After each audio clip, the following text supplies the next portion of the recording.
ciertamente Israel está ganando la guerra en el terreno. Ellos con sus maquinarias, su tecnología, su fuerza militar, la FDI, van ganando sobre estos grupos terroristas, pero en el terreno. Pero en los medios la van perdiendo.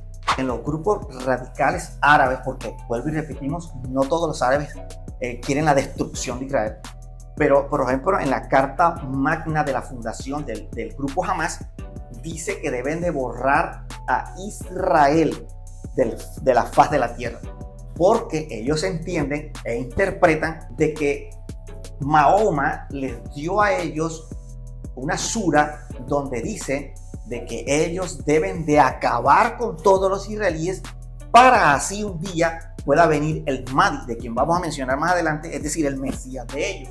Hay una postura y es la que mencionaba sobre Israel, que si es reemplazado o no, y no ha sido reemplazado. Ciertamente el trato de Dios con Israel se ha detenido un poco. Eso que vayamos a apoyar debe estar en consonancia con la palabra. Es decir, yo no puedo apoyar un grupo que quiere destruir Israel cuando la palabra de Dios me enseña que no debería apoyarlo. Yo no puedo apoyar un grupo que está a favor de una ideología como la ideología de género cuando la Biblia me enseña que ese no es el modelo de Dios para con la humanidad. Yo no puedo apoyar un grupo que quiere destruir el cristianismo cuando se supone que yo soy cristiano o cristiana. Entonces, es empezar a coger las cosas como con más pinza, no dejarnos llevar simplemente por ¿a dónde va Vicente? ¿A dónde va la gente? ¿Qué dice la Biblia? ¿Cómo lo pongo en práctica? Bienvenido a Hablando de Sana Doctrina Podcast, un podcast de Preaching Jesus. Israel, Palestina, los árabes, ¿a quién debemos apoyar como cristianos y cuál es el trasfondo bíblico de este conflicto que hoy día se vive? Creo que este es el tema del día de hoy y nos hemos venido con nuestro hermano Garibaldi y bueno, hoy vamos a estar hablando sobre eso. Y bueno, antes de comenzar queremos que te presentes por favor a nuestra audiencia, que le des un saludo de tu parte. Mucho gusto, mi nombre es Garibaldi Tarcitano Sánchez y asisto en la iglesia Tabernáculo de Avivamiento, Cartagena. Muy bien, me encanta entonces eso y bueno, creo que ahora sí podemos comenzar y para un poco introducir este tema, nosotros debemos de tener algo en cuenta y es que si hay uno de los temas polémicos dentro del cristianismo y en general en el mundo es cuál debe ser la posición que como cristianos deberíamos tener en la guerra que hoy día se vive y que no solamente se vive hoy día en el Medio Oriente, sino que se ha vivido durante muchos años y muchísimas épocas, que es una guerra creo que histórica por tanto conflicto que ha habido. Pero entonces vamos a ver el origen porque hay mucha desinformación al respecto y qué bueno que nosotros podamos como cristianos tener estas herramientas para realmente ver a través de la palabra y a través de la historia cuál debe ser nuestra posición ante este conflicto. Entonces, bueno, para comenzar, hay un tema que debería ser, creo que el tema oficial del video y es cuál es el trasfondo y contexto de la guerra árabe-israelí. Pero parece un tema, un nombre muy complejo, muy complicado. Entonces vamos a definirlo, vamos a desglosarlo un poco.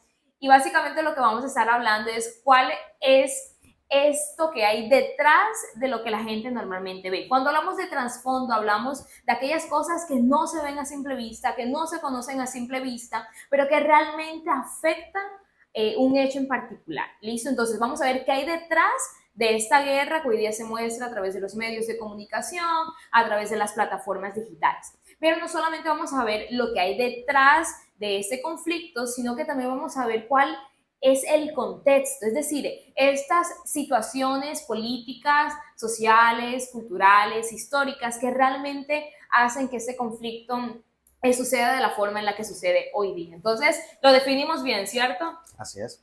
Muy bien, entonces, trasfondo y contexto, ¿qué hay detrás del conflicto y qué es lo que hoy día afecta el presente conflicto? Entonces, iniciemos. Cuando nosotros vemos ese trasfondo o esta guerra árabe-israelí, ¿con qué debemos iniciar? ¿Cuál debe ser ese primer punto dentro de todo lo que debemos conocer para poder introducir este tema? Karen, una de las cosas que veo importante de este tema es que vamos a atacar mucho la desinformación. Ok. Que lo que hace es tergiversar la verdad y aumentar el antisemitismo, que podríamos decir que es una señal bíblica de los últimos tiempos y que por medio de las redes sociales se ha ido aumentando.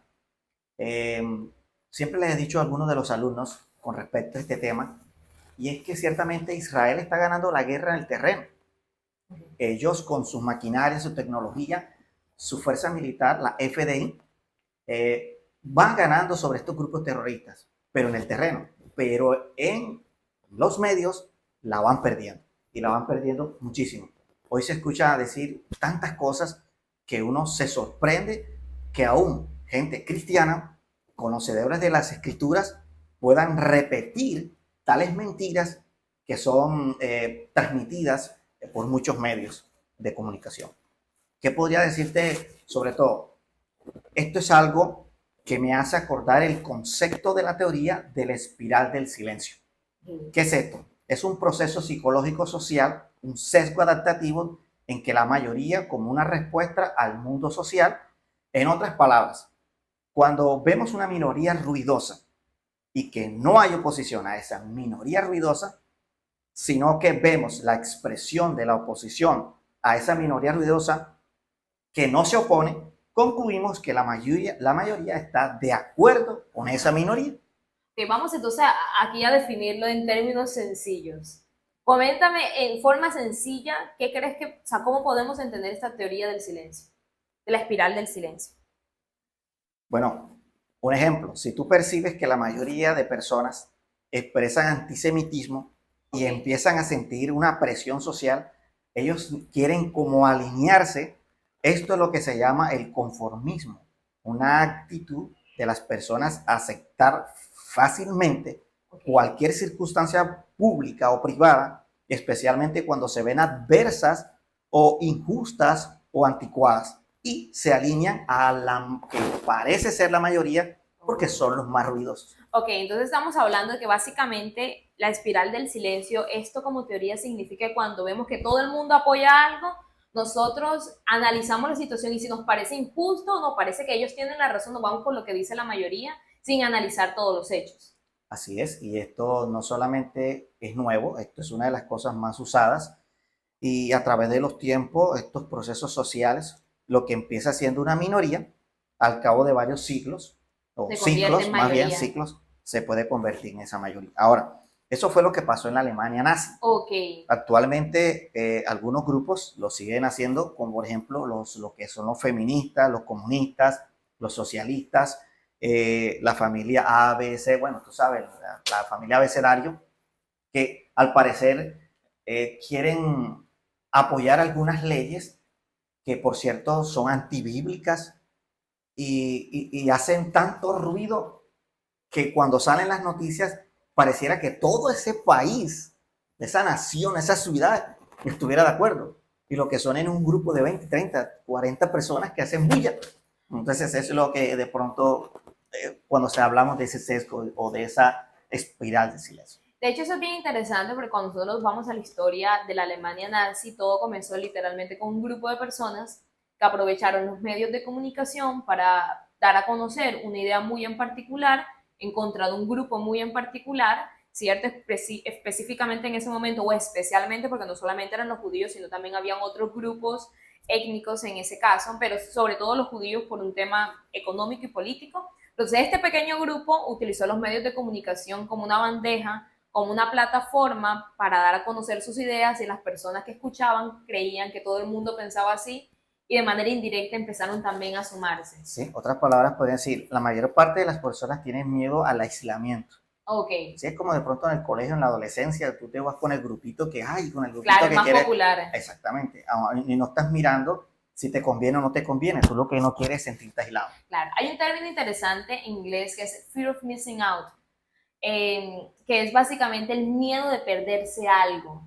Entonces, cuando uno siente que se está perdiendo de algo, buscamos de necesito tener un bando sí o sí. Entonces, allí los medios de comunicación juegan un papel súper importante para al final uno decidir, porque uno no conoce, digamos, a veces toda la historia, ¿cierto? Para decir, no, esto es lo correcto, esto es lo incorrecto. Entonces, nos vamos por lo que va la mayoría y los medios de comunicación juegan un papel importante. Entonces, hablamos de que lo que hoy día la gente piensa sobre este conflicto está muy relacionado con la desinformación que hay en los medios de comunicación. Claro que sí. Es que también al manifestarse las opiniones de todas estas personas, primero pues las personas intentan de identificarse y luego sumarse a a esa opinión pública, porque la mayoría de las personas piensan que ellos están de acuerdo. Ahora, cuando hablamos de esta teoría fue usada, como te mencioné, por los nazis y fue creada este concepto por la señora Elisabeth Noel Neumann, 1916 a 2010. Esta teoría es una de las más estudiadas en las facultades de comunicación y ciencias políticas en todo el mundo y se mantiene en plena vigencia. Mira, esta señora Elisabeth Neumann fue trabajadora de Joseph Goebbels. Si sabes quién es Joseph Goebbels, ¿verdad? En la Academia Alemana del Tercer Reich, y él fue el ministro de la propaganda nazi. Así que se necesitaba aplicar esta teoría y la cual tuvo mucho éxito en tanto lo político y todo el resto de lo más que querían ellos, digamos, alcanzar el poder. Ellos se consideraban por la oposición como personas demagogas. A ver, ¿qué es la demagogia? O la demagogia. Es una estrategia que utilizaban para conseguir poder político y que consiste en apelar a perjuicios, emociones, miedos y esperanza del público para generar apoyo popular y frecuentemente mediante el uso de la retórica y la desinformación. ¿Y qué decía, qué decía el señor Aristóteles respecto a esto? Fue quien definió por primera vez la palabra demagogia, definiéndola como la forma corrupta o degenerada de la política que se esconde detrás de la democracia para llegar a un gobierno y llevarlo a la tiranía. Ok, es decir, hay una frase que creo que entraría muy bien en este caso para entender esto que estamos hablando de la demagogia y demás, y es una verdad, no, una mentira repetida 1000 veces se convierte en verdad. Yo estudié comunicación social y... Eso lo dijo el señor Hitler, y lo enseñaba. A nosotros nos enseñaban eso, justamente hablando de este tema de los medios de comunicación, y al final hablamos de que cuando tú tienes la posibilidad de lanzar un mensaje en una plataforma mediática y eres muy bueno con las palabras y con las emociones, entonces te va súper bien con ganar este interés del público, ¿muy bien? Entonces, una mentira repetida 1000 veces se convierte en una verdad.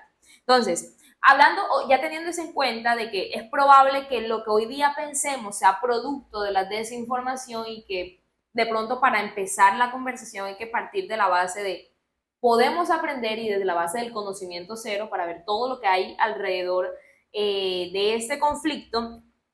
Tengo la pregunta y es, bueno, ¿qué piensan generalmente las personas alrededor del conflicto? Bueno, mira, para eso es que tenemos esta plática y es que vamos a estar hablando sobre el trasfondo y contexto y mediante toda esta plática que vamos a tener, vamos a responder incógnitas, preguntas, inquietudes que las personas tienen en su mente. De hecho, yo me tomé el trabajo hace unos meses de hacer una encuesta a muchas personas y tomé de esa encuesta 4 preguntas. Okay. Yo te las voy a mencionar. El señor, un hermano llamado Manuel Fandiño me preguntaba, ¿quién tiene la razón? Okay. ¿Quién sufre más? ¿Quién va a ganar? Otra persona llamada Yolima Herrera me preguntaba, ¿cuáles son los enemigos de Israel? ¿De dónde nace el conflicto y por qué? ¿Quién define qué cada uno piensa de su perspectiva? ¿Y cuál es el origen del conflicto? Son muy buenas preguntas. Vamos a repetirlas, porque sí, me parecen buenas. Primero. ¿Todas desde el principio? Sí. ¿Quién tiene la razón? ¿Quién tiene la razón? ¿Quién sufre más y quién va a ganar? ¿Quién sufre más y quién va a ganar? Ok. Otra es, ¿cuáles son los enemigos de Israel y de dónde nace el conflicto? Muy buena pregunta. Okay. ¿De qué define cada uno según su perspectiva? ¿Y cuál es el origen del conflicto? Porque ahí está casi todo de cómo se originó y eso lo vamos a mencionar ahorita ya en breves minutos. Otra pregunta sería, ¿por qué se levantan? Mira, esto me lo mencionó un cristiano y esto es curioso lo que me dice. ¿Por qué no se levantan banderas de paz y dice el que dice ser el pueblo de Dios? ¿Por qué no se sienta a negociar con Hamás? porque pueden justificar que Israel, por ser el pueblo elegido de Dios, tiene el derecho de lanzar misiles y actuar y quitarle la vida a miles de personas inocentes. Parece ser, wow, ¿verdad? Ese hombre tiene la razón, y todo eso es lo que vamos a estar respondiendo. Muy bien, listo. Entonces, bueno, comencemos. Ok. Hay otras más comentarios que se escuchan en los medios. Por ejemplo, muchos dicen, el mundo debe juzgar a Israel. Y de hecho, muchas naciones se están uniendo para ponerles denuncias en la ONU, en la Haya y en muchas entidades más para condenar cada vez más a Israel. Y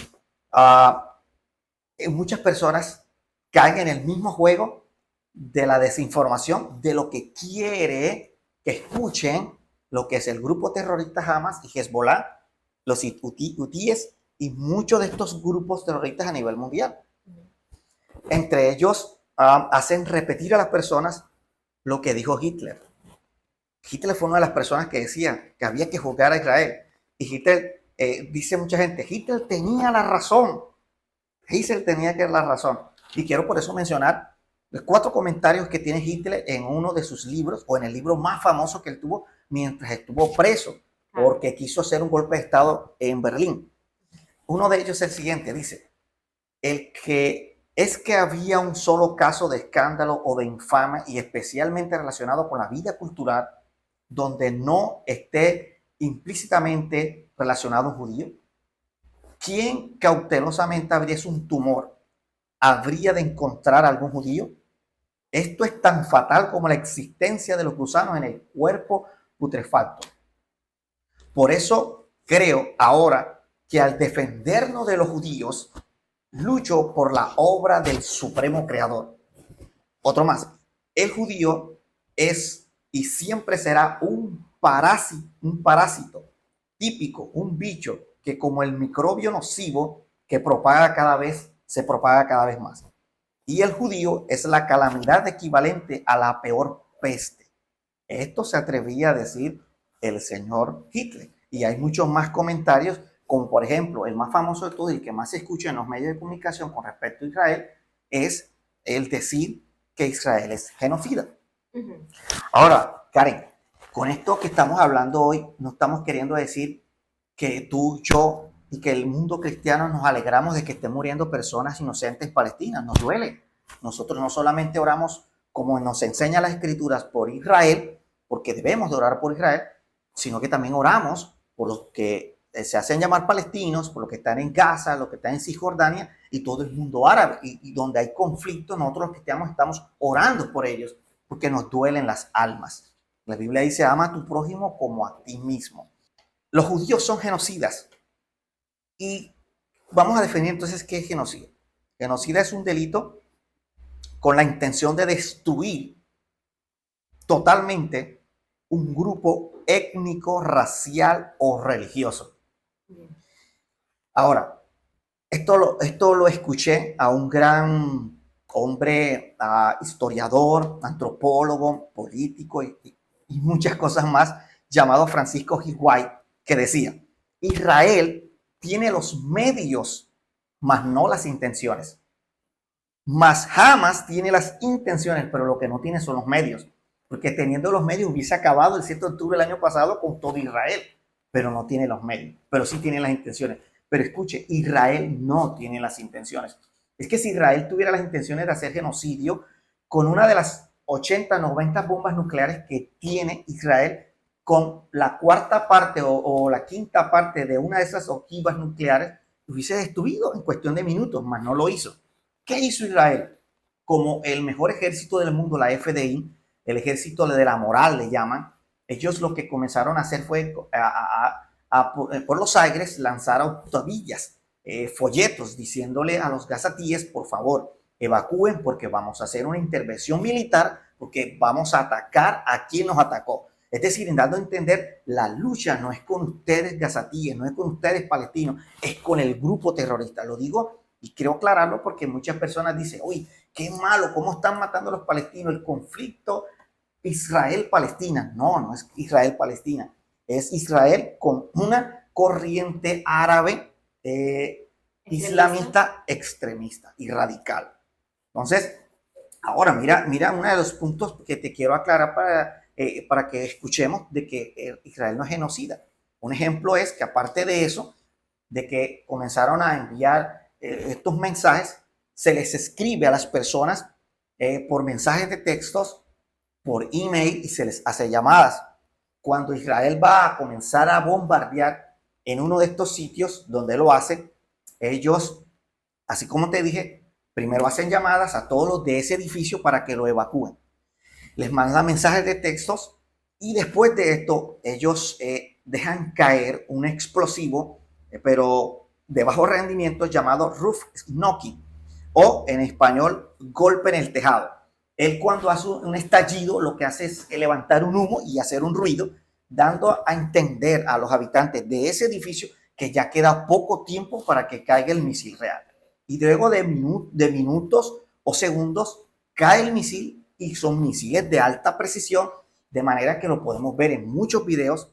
La mayoría de ellos, los edificios de los lados no se ven afectados, quizás de pronto un poco afectados, pero no se caen, queriendo así que no hayan más víctimas civiles. Es el intento de las FDI, Fuerzas de Defensa Israelí, que hasta el mismo nombre lo dice, Fuerzas de Defensa Israelí. Nunca la intención de Israel ha sido atacar, siempre ha sido de defenderse de estos grupos extremistas que han proclamado querer destruir a Israel para siempre. El punto aquí es que ya llegando a este conflicto árabe-israelí, entendemos que es un conflicto con un trasfondo religioso. Y me gustaría entonces que comenzáramos hablando del origen de estas dos religiones. Perfecto, está bien. Antes quiero decirte algo más. Y es que aclaramos que el conflicto es israelí, árabe-israelí, en el caso de los árabes musulmanes radicales. Ok. ¿Sí? Que siguen estas corrientes. Porque en Israel hay millones de árabes viviendo, claro, pueden votar y viven normalmente. Y lo hacen porque no están bajo esa ideología, que yo diría que es una ideología inspirada del mismo infierno, porque todo lo que sea destruir, matar, es lo que describe la Biblia que es el enemigo, o que vino a ser. Nosotros deberíamos de leer algo que aparece en Génesis, capítulo 16. A buscar la Biblia, ya. Detén un momento el video, busca la Biblia y vuelves, pero ve que vuelvas. Listo, ya, continuamos. Se acabó la pausa comercial. Adelante, le damos. A ver, dice, voy a parafrasear y luego voy a leer un texto que es clave para entender un poco más.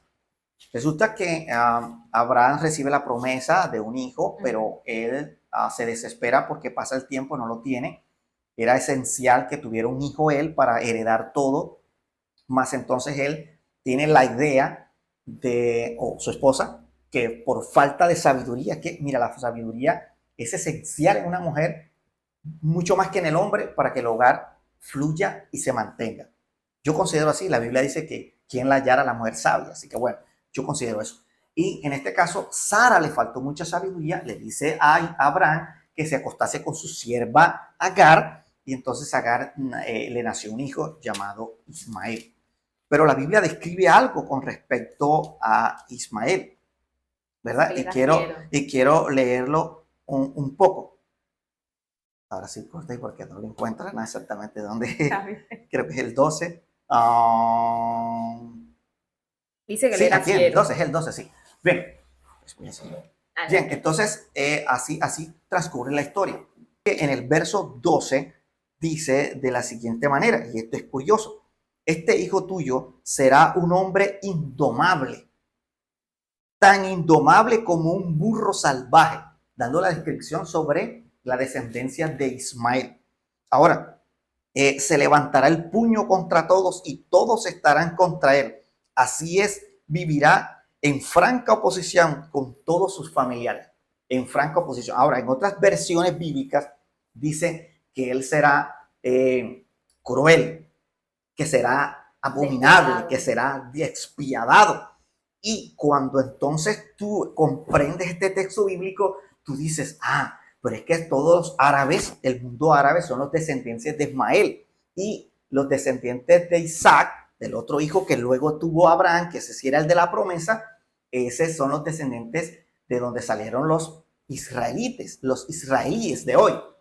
Es que todo el mundo se le dice, no, es que Israel está invadiendo. No es así, no es exactamente por territorio.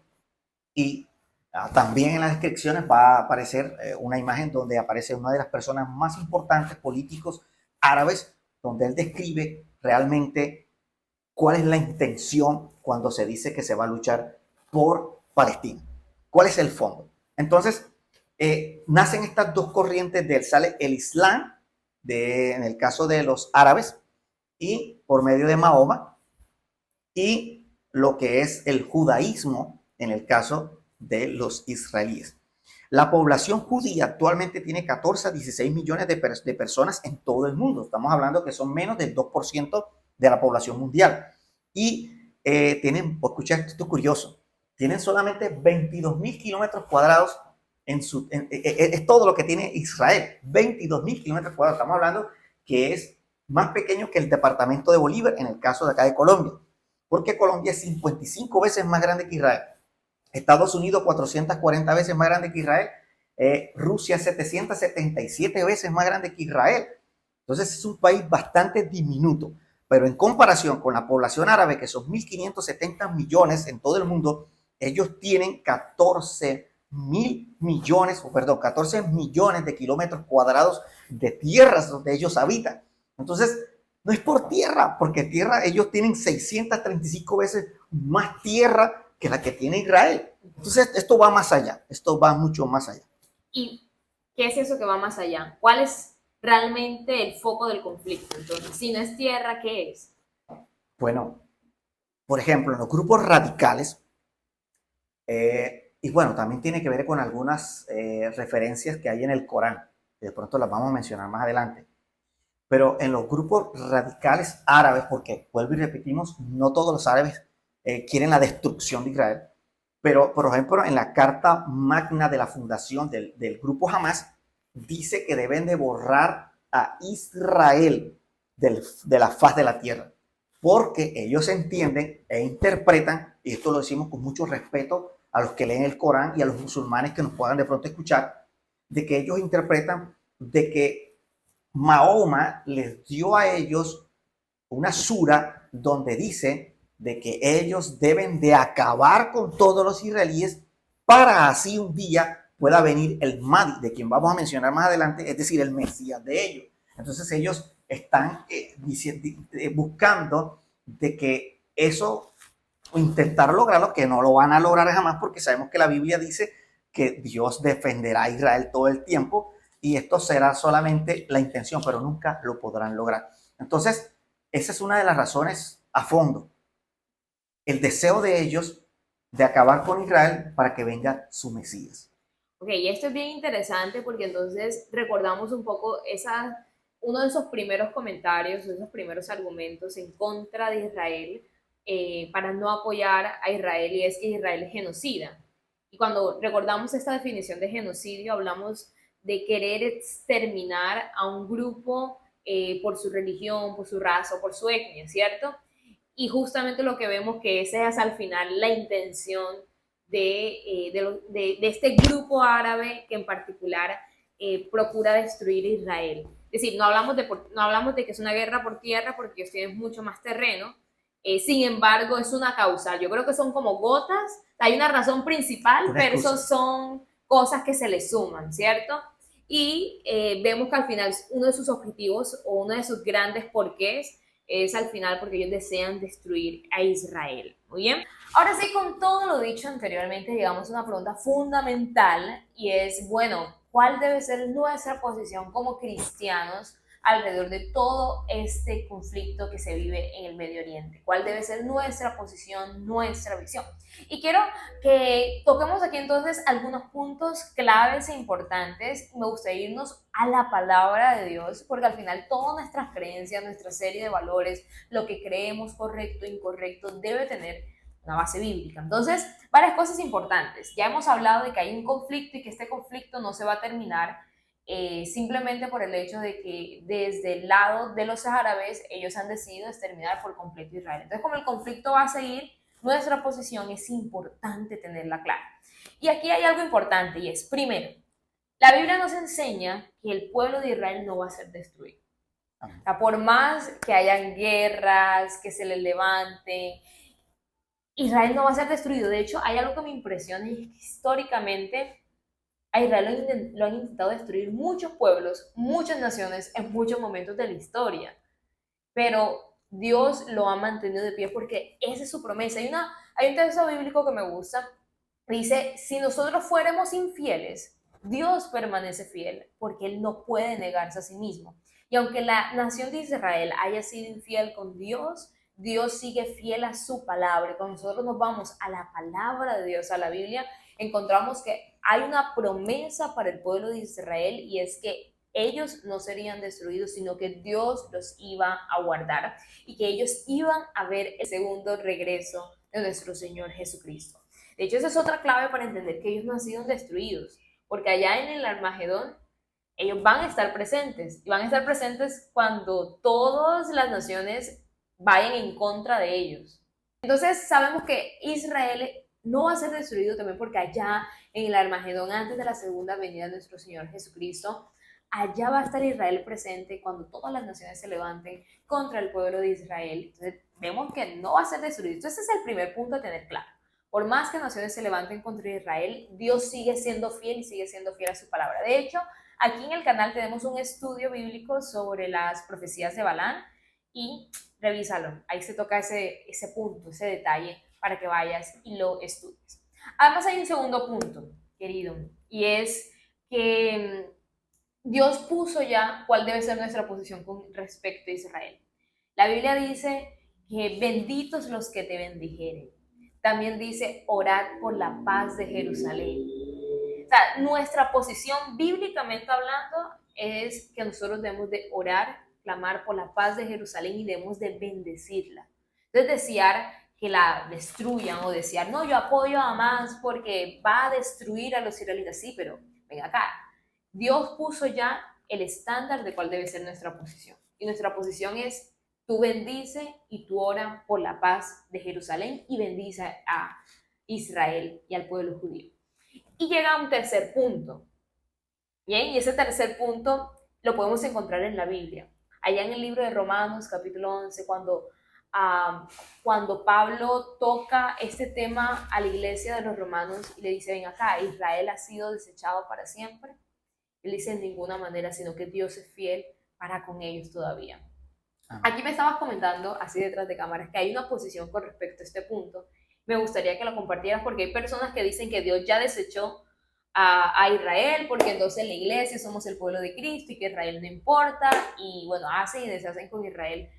Pero bueno, coméntanos sobre eso. Bueno, antes de mencionarte, Karen, esa postura, quiero algo que tocaste hace unos segundos con respecto a Israel, ¿verdad? También es que mucha gente, en una de las preguntas que mencionamos, es que dice, ¿por qué se cree Israel con derecho por ser el pueblo de Dios de bombardear una casa? Y entonces me hace acordar de algo que es importante y que deberían de saber muchos. Por ejemplo, Israel tiene una tecnología que cuando un misil sale de un lugar determinado, entonces el misil de Israel sale a caer donde ese misil había salido anteriormente. Es decir, cuando el misil va a caer donde fue disparado el misil para atacar a Israel, ese misil no tiene sentimientos, ese misil no tiene comprensión, él simplemente tiene el sistema, hace que caiga donde fue lanzado. Pero estos grupos terroristas, porque es que muchas veces se dicen, Israel, en las noticias lo escuchamos casi todos los días, Israel bombardeó una escuela, Israel bombardeó un hospital, y murieron tantos niños. La pregunta es, ¿eso lo hizo a propósito Israel? Bueno, quiero aclarar algo a la audiencia, y es que a veces ese sistema hace devolver al lugar, como dije, donde fue lanzado. Ahora, si el grupo Hamas sabe que ellos tienen ese sistema, ellos saben que el misil va a caer, y por qué entonces desde las mezquitas, desde los hospitales y desde las clínicas y desde las mismas escuelas, ellos lanzan los misiles, sabiendo que ese misil no va a ver si hay niños o no, y va a devolverse y va a caer en ese lugar. Entonces, es tremendo también todo este tema de la desinformación. Ahora, tú mencionabas sobre estas ideologías y creencias, sobre todo hay una postura, y es la que mencionaba sobre Israel, que si es reemplazado o no, y no ha sido reemplazado. Ciertamente el trato de Dios con Israel se ha detenido un poco, y esto tiene que ver mucho con las 70 semanas de Daniel, que es un tema que posiblemente podríamos tocar más adelante. Cuando se habla sobre las 70 semanas de Daniel, se sabe que se está haciendo referencia a la columna vertebral de todas las profecías bíblicas, que es la más importante de todas las 70 semanas de Daniel, y que se sabe que ese reloj profético que es Israel se detuvo el tiempo en lo que era el trato directamente con el pueblo de Dios. Sabemos que la Biblia dice que a los suyos vino, pero los suyos lo rechazaron, y es cuando entonces entra el pueblo gentil a ser parte, y todo aquel que le recibe, entonces Dios le ha dado la potestad de ser llamado hijo de Dios.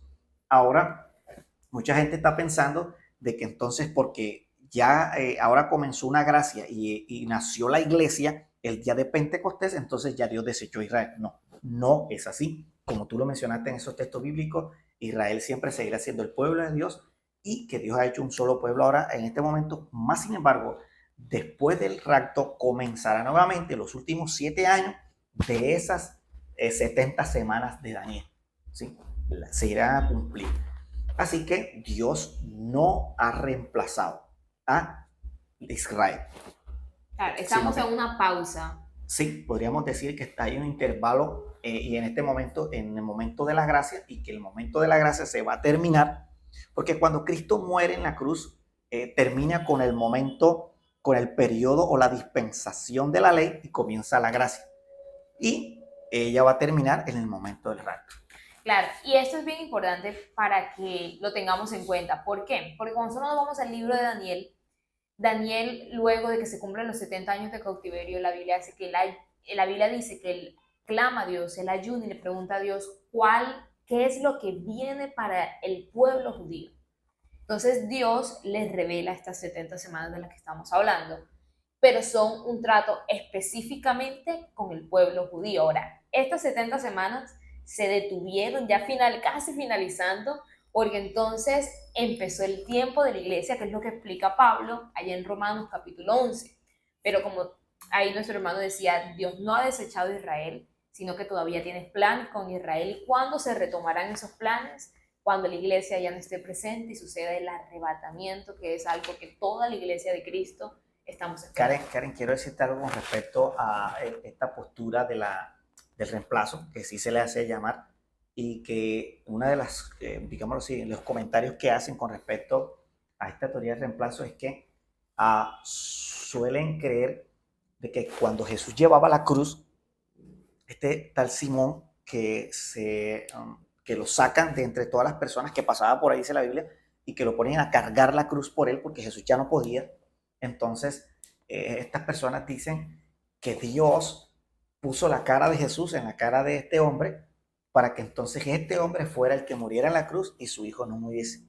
Y eso es totalmente antibíblico. ¿Por qué? Porque si Jesús no murió en la cruz y Jesús no resucitó, vana sería nuestra fe. Estaríamos creyendo en un hombre común, aparentemente. Y aunque Jesús no fue un hombre común, sin resurrección no hay cristianismo. Eso lo explica Pablo en la carta a los Corintios. La resurrección es fundamental para la iglesia. Entonces, o sea, hay que tener cuidado con estas cosas porque parecen ser simples o inocentes, pero vamos que atacan doctrinas fundamentales del cristianismo. Entonces, a lo que veníamos diciendo, ¿cuál debe ser nuestra posición como cristianos?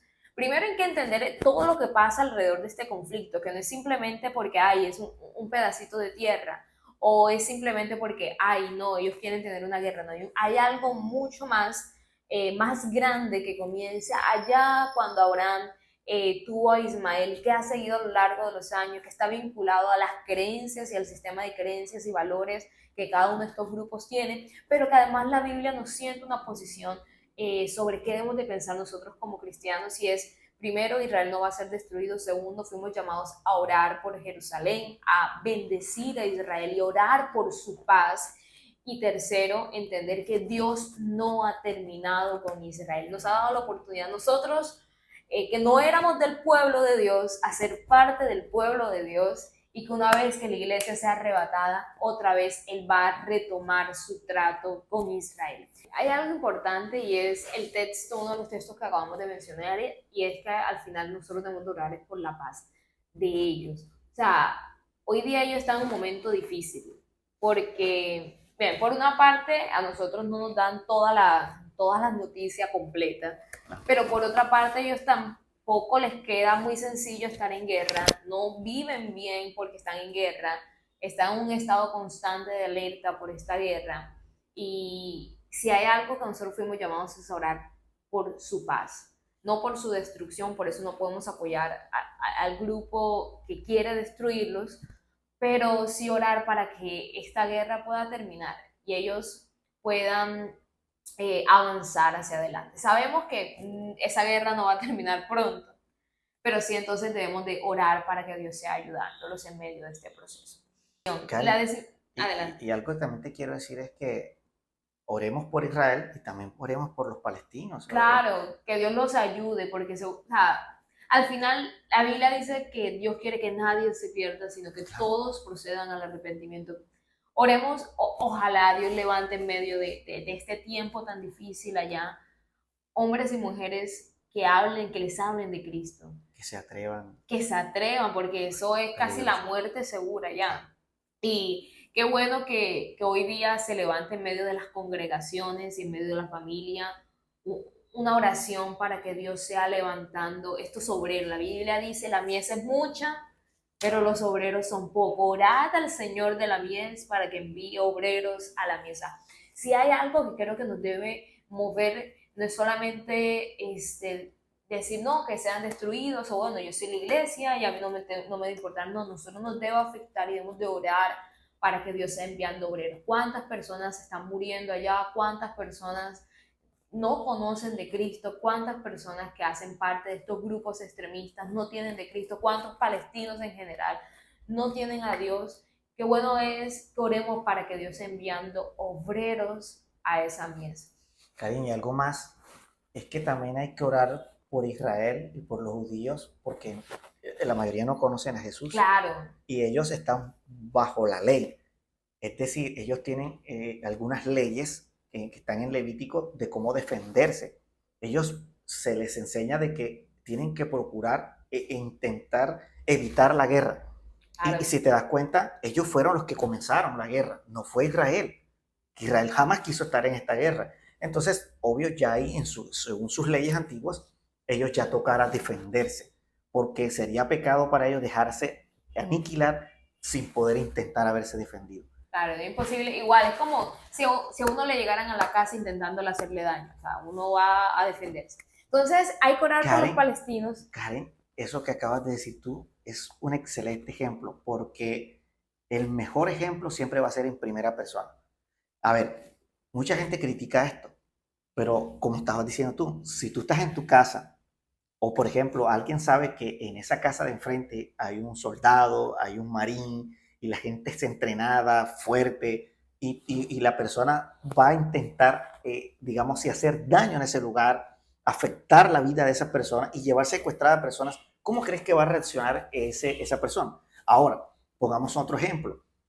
Si Venezuela quisiera invadir o invadieran 1.500 personas, 2.000 personas venezolanas se metieran en Cúcuta y comenzaran a violar, a matar, a quemar y a secuestrar gente para Colombia, ¿tú sí crees que nuestro gobierno solo se pondría a orar y que los devuelvan cuando ellos quieran, sabiendo todo lo que les van a hacer? Exacto, hay un conflicto, lo que sabemos es que hay un conflicto, entonces no es fácil la situación, ¿bien? Y hablamos de que esto no es un tema que se vaya a resolver de pronto, sino que la Biblia enseña que todas las naciones se van a levantar en contra de Israel. O sea, eso va a ser un tema terrible.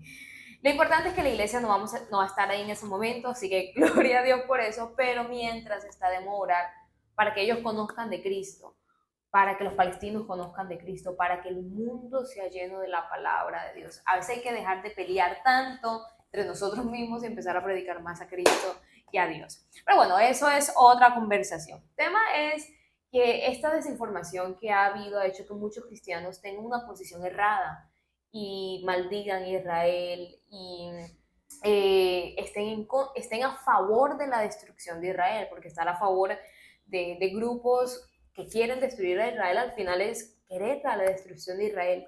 Y esa desinformación ha llevado a esto. Y si por alguna razón tú habías estado dentro de ese grupo, mira la Biblia, ni siquiera lo que estamos diciendo. Si escuches, si aprendes algo maravilloso, pero mira la palabra de Dios, que al final nos enseña que nosotros debemos procurar el bien de Jerusalén y de Israel.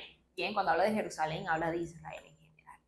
Entonces, esta desinformación, y quiero que ya con eso cerrar, es no solamente sucede en este conflicto, y a veces como cristianos nos vemos envueltos en el juego de los medios de comunicación, y no solamente de los medios de comunicación, sino en las redes sociales. Nos vemos envueltos y empezamos a apoyar movimientos, posturas políticas, posturas sociales, posturas culturales. Empezamos a ser parte de cosas que al final van en contra de lo que Dios dice en su palabra, y nuestras creencias, nuestros valores a veces se ven afectados por lo que por lo que un grupo pequeño está diciendo, que es al final lo que hablábamos al inicio de la espiral del silencio, ¿cierto? Como a veces vemos las redes sociales y decimos, no, es que esto es lo que debemos de creer, sí, pero es que nuestra creencia no debe estar basada en lo que diga la gente, sino en lo que dice la palabra de Dios. Yo te hago la pregunta, esto que está pasando, esta desinformación que tanto nos está afectando como pueblo de Dios, y que nos lleva a veces a tener posiciones incorrectas, ¿solamente ha pasado con el pueblo de Israel o con este conflicto?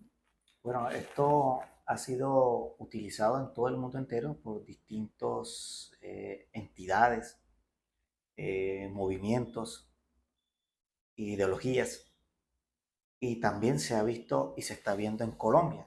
Y de pronto queremos aprovechar este espacio para alertar, sobre todo, vuelvo y repetimos, a toda la audiencia, a que no caiga en la desinformación, a que no caiga en esto que tergiversa la verdad y que al final, sobre todo en el caso del Medio Oriente, ha aumentado el antisemitismo, que es una señal bíblica, y que hará que se levanten las naciones contra Israel. Un paréntesis allí, y es todo esto que está pasando es bíblico.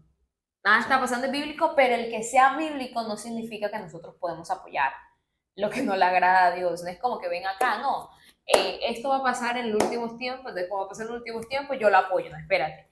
Que esto sea bíblico y que ya la Biblia haya anticipado que esto vaya a pasar no significa que nosotros debemos de apoyar lo malo. Al contrario, como sabemos que va a pasar, debemos orar y trabajar para que la palabra de Dios corra y sea glorificada. Listo, ahora sí. Ahora sí, Karen, la desinformación se utiliza en muchos medios, ¿verdad? Y como te dije, en muchas entidades. En Colombia ha estado pasando algo también que me parece a mí que es desinformación y que tenemos que tener cuidado. En este caso hay que analizar todo lo que escuchamos. Por eso hemos también titulado o mencionado o subtitulado esto que hemos estado compartiendo sobre el conflicto árabe-israelí como un trasfondo y el contexto. Porque cuando escuchamos una información o noticia, debemos de ver el contexto y el trasfondo. Mira, hay algo que sutilmente con la desinformación nos están metiendo en la mente y que lo aceptemos. Por ejemplo, hay movimientos políticos que se reunieron en el 1990 en algo llamado el Foro de Sao Paulo. Esto sería bueno que mucha gente lo leyera. ¿Por qué? Sobre todo el pueblo cristiano. Porque muchos cristianos, por no leer, hay malos cristianos que tienen la mala costumbre ni siquiera de ver noticieros y están muy desinformados, porque todo esto te va a percibir de estar más preparado para el rapto, es decir, de la venida de nuestro Señor Jesucristo. Ahora, ¿qué cosas se están viendo? Por ejemplo, en el 1990 que mencioné, este foro de Sao Paulo, se reunieron unas corrientes políticas, ¿verdad? Entre esos tuvo asistente algunos grupos guerrilleros, ¿verdad? Y ellos decían en esas reuniones, eso lo puede encontrar, está escrito en muchas páginas y en muchos libros, cambiaremos las armas por las urnas, decían en esto. La guerra ahora no será sino en la mente, será una guerra cultural. Haremos a la gente que estén bajo nuestra postura sin que se den cuenta. Ellos escribieron unos puntos y esto me llama poderosamente la atención y por favor, preste mucha atención a lo que vamos a decir, sobre todo al pueblo cristiano. En los puntos que escribieron que deben de cumplirse en su agenda antes del 2030 está los siguientes puntos. Deben desmificar, es decir, acabar con las religiones, literalmente con las religiones, porque las religiones, dicen ellos, encausan el pensamiento de la gente y no los dejan desviarse hacia acciones pendencieras o violentas, que es la que ellos están buscando con sus grupos políticos. Otro, apoyar la teoría de la relatividad y de los valores, porque así vamos a apoyar la revolución. Aquí un paréntesis antes de que sigas avanzando para tocar cada punto. Entonces, el primer punto, hablamos de movimientos que quieren que, por ejemplo, el cristianismo desaparezca, que van en contra de todo lo que, de todas las religiones, pero nosotros también debemos tener en cuenta que cuando esos movimientos están presentes, son movimientos que no apoyan el cristianismo y que al contrario lo quieren destruir. Y el segundo punto, hablamos de esta relatividad. De hecho, eso es un concepto muy común hoy día y es la relatividad moral. Lo que es bueno depende de quien lo vea. Y la Biblia nos enseña que no hay ninguna relatividad moral, hay una verdad absoluta y la verdad absoluta es Jesús. Punto. Entonces, fíjense cómo a veces como cristianos empezamos a tener conceptos que llegan a nuestra vida justamente porque nos descuidamos o no estamos pendientes de qué es lo que escuchamos. Entonces, bueno, siguiente punto. Karen, es que lo que estamos queriendo decirles es que están con la desinformación haciéndole pensar a muchos cristianos, muchos cristianos apoyan a estos movimientos políticos que están en contra de la iglesia. Entonces ellos hablan de Cristo, hablan del amor, hablan de los proyectos que tiene Dios con nosotros, pero a la vez apoyan esto que quiere destruir a lo que ellos proclaman. Claro. Entonces están errados ante lo que ellos hablan. Entonces, otro más es, ellos dicen, están de acuerdo con el adoctrinamiento de los niños en la lucha de clases. Esto se forma con la premisa narcisista que dice, para enseñar al hombre hay que adoctrinar al niño. Por eso estos movimientos políticos, Karen, por eso apoyan acciones, por ejemplo, políticas como que debe de aprobarse el incesto, que no hay problema si se violan las libertades religiosas. Entonces, estos movimientos cada vez van tratando a la finalidad de su proyecto, su propósito es acabar con las religiones. Y en esto, independientemente si nosotros somos cristianos evangélicos, ¿sí? Karen, esto no solamente compete a nosotros como cristianos evangélicos, sino que estas mismas corrientes políticas van en contra, no importa si tú eres católico, si eres adventista, bautista, testigo de Jehová, pentecostal, no importa. Todo lo que mencione o que hace que sea una religión que encauce los pensamientos de las personas para ser personas de bien y no personas revolucionarias. Es lo que ellos necesitan. Gente con un corazón rebelde o con un espíritu de rebeldía por dentro que se quieran levantar contra toda autoridad y ley. Y eso, podríamos decirlo, es fácil. La Biblia lo describe como el espíritu del anticristo, todo lo que se opone a Cristo.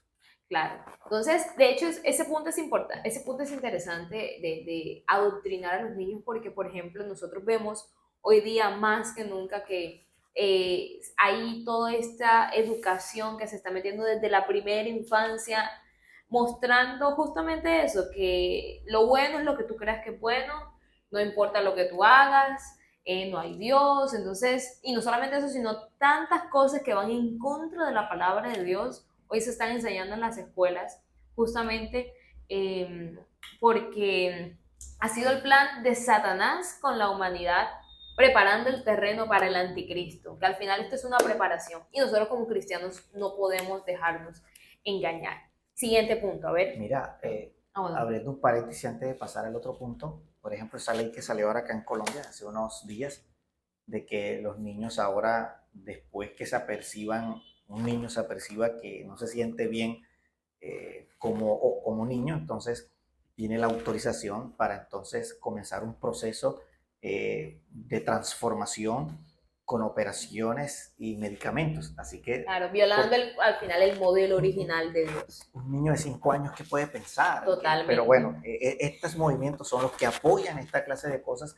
La idea es, digámoslo así, atacar a la niñez que es tan importante y es el futuro de una nación. Mira, ¿sabes quién mencionaba y quién hablaba bastante de esto? Era una persona muy conocida, Anthony Gramsci. Era un teórico, activista político narcisista. Él decía, para poder imponer el comunismo, en este caso ya si ves más directo y habla sobre el comunismo, que es un tipo de política. Es un movimiento político. Un movimiento político, pero te has dado cuenta que donde está ese movimiento político hay hambre y destrucción, ¿cierto? Y dictadura. Entonces, él decía que debemos imponer el comunismo, se debe acabar con la cultura cristiana occidental para poder imponer el comunismo. Es decir, muchos de ellos expresan, porque mucha gente dice, no, ¿qué tal? Esto es bueno, pero no.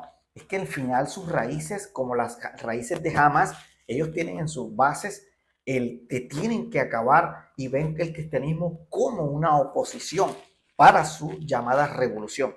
Entonces dice, hablemos lo siguiente, mira el consejo que daba este hombre, hablemos lo siguiente, digamos que todo va a ser gratis, que la educación va a ser gratis, hagamos populismo y vamos a victimizarnos y hacernos creer a la gente que somos víctimas y así vamos ganando poder y así vamos llegamos a las personas llevándolas a lo que queremos nosotros como movimiento político. O sea, tocas al final la estrategia cuando nosotros vemos ha usado Satanás a lo largo de la historia para justamente destruir al ser humano. Lo vimos también cuando lo hizo Hitler y demás. Entonces, si algo nosotros como cristianos debemos de tener en cuenta es esto que hablamos hoy. Ya llevamos 2 episodios hablando alrededor de este tema y si hay algo que queremos que se quede en nuestro corazón como cristianos es aprender a entender primero que nuestro sistema de valores y creencias debe estar fundado en la palabra de Dios. Y que cuando nosotros nos acerquemos ante un movimiento, ante una ideología, ante un pensamiento, ante una noticia, ante una información, debemos entender que eso que vayamos a apoyar debe estar en consonancia con la palabra. Es decir, yo no puedo apoyar un grupo que quiere destruir Israel cuando la palabra de Dios me enseña que no debería apoyarlo. Yo no puedo apoyar un grupo que está a favor de una ideología como la ideología de género cuando la Biblia me enseña que ese no es el modelo de Dios para con la humanidad.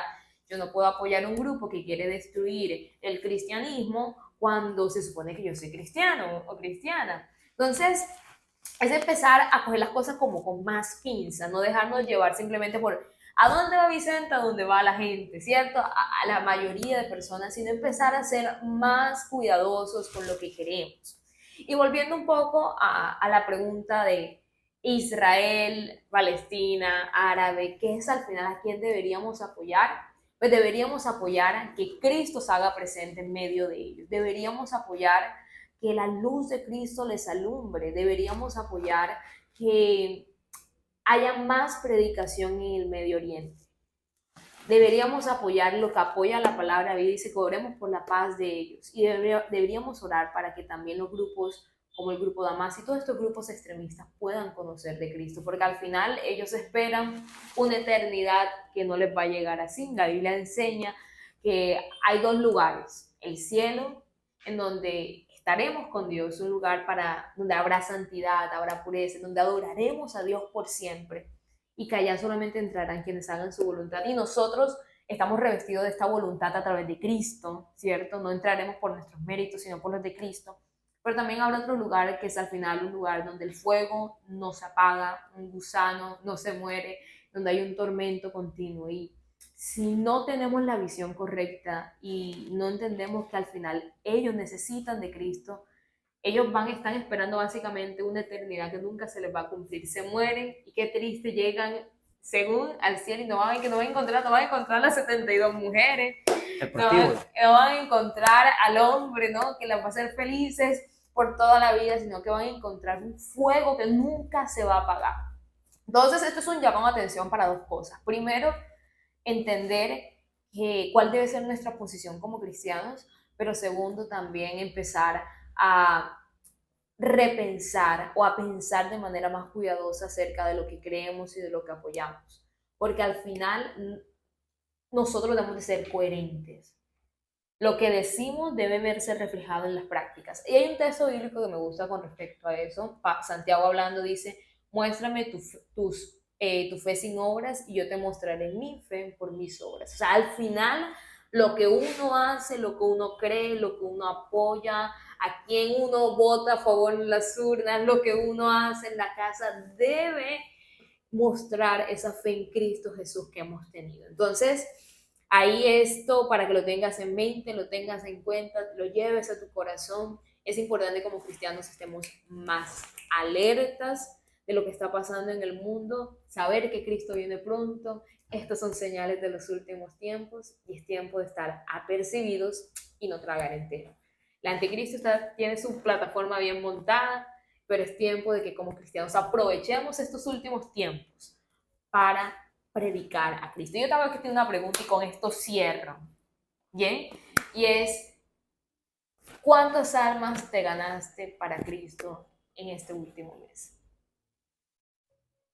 Pregunta importante, ¿cuántas almas? Porque eso es el número que importa. ¿Cuántas almas estamos ganando para Cristo?